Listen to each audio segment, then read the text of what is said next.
As Mrs. Shovak droned on about the history of American labor at the front of the classroom, Clark watched Paul's futile attempt to take notes left-handed.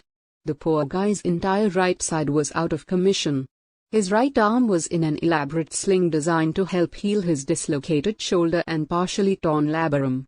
Clark replayed the scene in his head for the 100th time. How he'd collided with Paul at full speed. How they'd skidded across the wet pavement and into the tire of a parked van. For the past week he'd been trying to decide if there was a way he could have saved his ex-teammate without injury. But each time he thought about it, he came to the same conclusion: the violent tackle was unavoidable. Wasn't it? The football team didn't see it that way. Kyle and Tommy hadn't spotted the SUV until it crashed into a retaining wall built to protect the new Mankins headquarters construction zone. And Clark hit Paul with such force that they had ended up clear on the other side of the street. So the other players didn't understand how Paul could have been in any real danger in the first place, especially when the police believed the Mankins construction site had been the man in brown's intended target. Not that they could have asked the man himself. He was in a coma. And doctors didn't expect him to survive. Now some guys on the football team thought Clark had blasted Paul on purpose, out of jealousy. And maybe they were right. Not about the jealousy part, but it was possible the SUV wasn't going to run over Paul. Maybe Clark had miscalculated. It felt like every time he tried to help, someone got hurt. And he came out looking like the bad guy.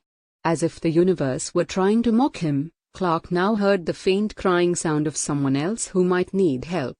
It was coming from a girl, he was pretty sure. But none of the female faces around him seemed the least bit upset, bored to tears, maybe, but not upset. Mary Baker was smacking gum and covertly texting beneath her desk. Olivia Goodman was biting her fingernails while staring longingly out the classroom window. Sherry Miller was sketching some kind of dark unicorn scene in the margins of her poli-sci textbook. Clark Lana Lang whispered beside him. The crying sound reminded Clark of Paul's quiet whimpering as the four of them watched a rescue crew use the jaws of life to free the man from the mangled SUV. Not only was Paul's shoulder in bad shape, but the skin on his arm and the side of his face had been badly scraped up when he and Clark slid across the wet pavement. Clark, of course, didn't have a scratch. Even his glasses, which had fallen off in the collision, had come out unscathed. "Earth to Clark Kent," Lana whispered more forcefully. "Dude, what's your deal?" This time he turned to look at his best friend. She was wearing the oval moonstone necklace her mom had given her on her 16th birthday and a t-shirt that read "The future is female." Her red hair was pulled back into a ponytail, like it always was at school, and the closest thing to makeup she had on was lip balm. "Who, me?" Clark mouthed to her. "You're, like, all over the place today," she whispered. More crying. He wondered if Lana could hear it, too. Or maybe it was coming from somewhere outside the classroom. Lana motioned toward Paul. "He's going to be fine," she whispered. "If it wasn't for you, he wouldn't even be here." Clark shrugged and turned back to their teacher, trying to focus on Mrs. Shovak's marathon lecture. She was breaking down the evolution of migratory work in America. Agricultural migrant work started as far back as the 1600s, she explained. These were the indentured servants coming from England. Of course, we can never forget the monstrosities of slavery, when African people were brought to this country against their will. And in the 1840s, tens of thousands of Mexican workers began coming across the border to take labor jobs. This particular group, as I mentioned earlier, will be the focus of our final unit. It wasn't that Clark was uninterested. His problem was that he couldn't stop staring at Paul's sling. Replaying the incident downtown, thinking about the man with the knife. And now he was also fixated on the subtle crying he kept hearing. Mrs. Shovak stopped and eyed the class. "Trademark not telling you all this for my health, you know. It'll be on our final." Clark sat up straight as her gaze briefly fell upon him. "I'm sure you're aware of the protests downtown," she went on. "This stuff is as relevant as ever. How we choose to address the situation today will significantly impact the future of your town and family farms." Clark tried to isolate on the crying sound, but everything else was getting in the way. Jessica Napier was whispering to a friend in the back of the class. Tommy's party next weekend is gonna be huge. Everyone's gonna be there.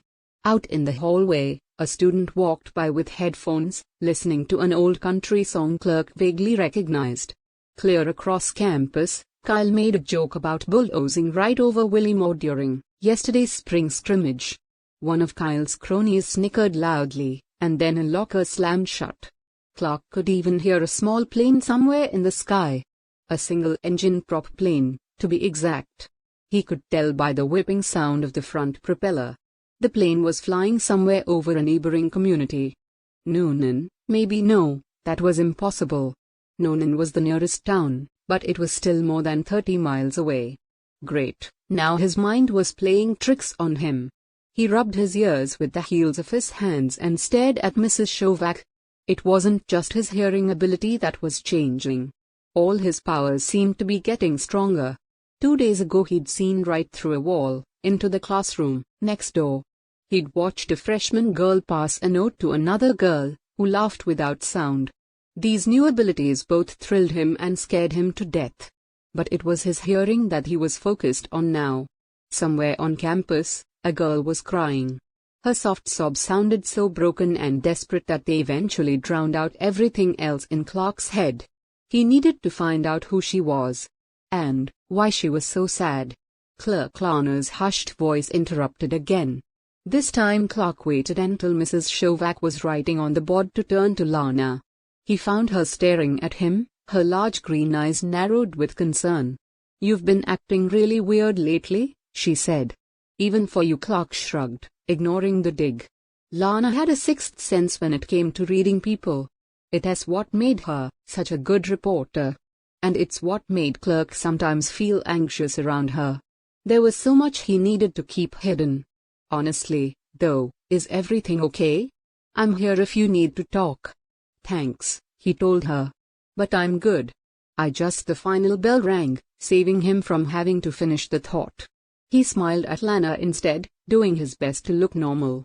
Anyway, it's not like he could confide in her that he heard someone crying on the other side of campus. She wouldn't understand. Nobody would. As they filed out of the classroom, Lana reached up to brush something off Clark's collar, saying, "Oh, get this.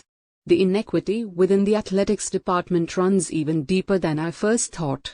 I just found proof of an attempted cover-up in the accounting?"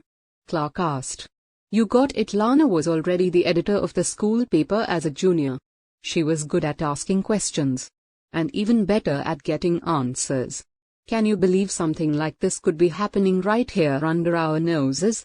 At Smallville High?" Lana's current story centered on how much of the school budget was spent on athletics. More specifically, male athletics. Even more specifically, football.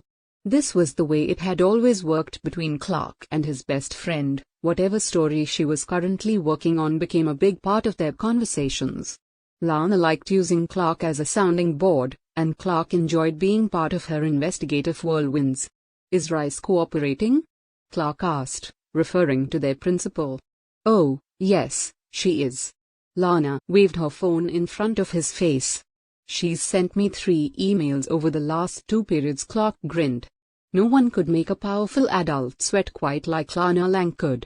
The hallways were filled with students excited for the weekend. Clark and Lana swerved around a group of JV defensive linemen doing some kind of pre-practice chant Clark vaguely remembered from freshman year. They ducked past a group of loud pom-pom-wielding cheerleaders. After a while he was able to filter out all the peripheral noise and focus solely on the crying girl. What was wrong? He wondered. Was she hurt? "Listen, Lana," Clark said as they neared the front doors, "there's something I gotta do real fast." Sounds mildly intriguing. "What's up?" "It's not a big deal. Just have to check if it left my Lana?" Speak of the devil. Principal Rice was standing in the doorway of the front office, wearing her usual gray power suit. "Can I have a quick word?" Clark and Lana shared a knowing glance, and Clark whispered, "Meet you at the front steps in 10. Lana nodded and turned to Principal Rice. "Of course, Mom. Would you like to speak in your office?" Clark watched Principal Rice and Lana start toward the office, then turned his attention back to the crying. He followed the sound through the freshman locker hall and past the gym, where the women's basketball team was up.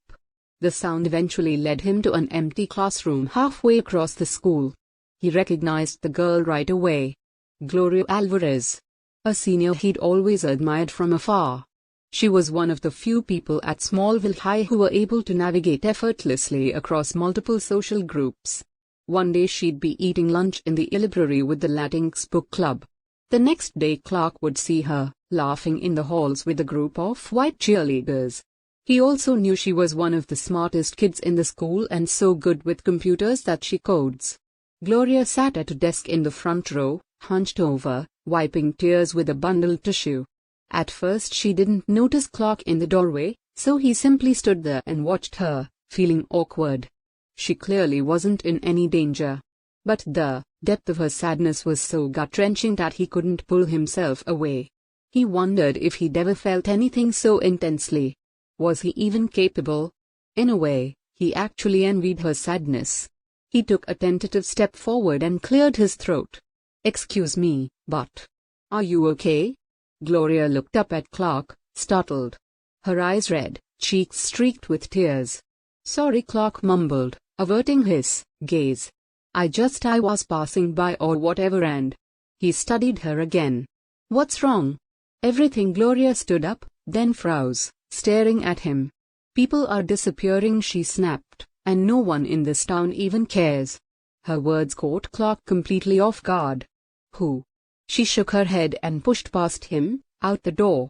Watching her hurry into the crowded hallway, Clark felt confused and helpless. People were disappearing from small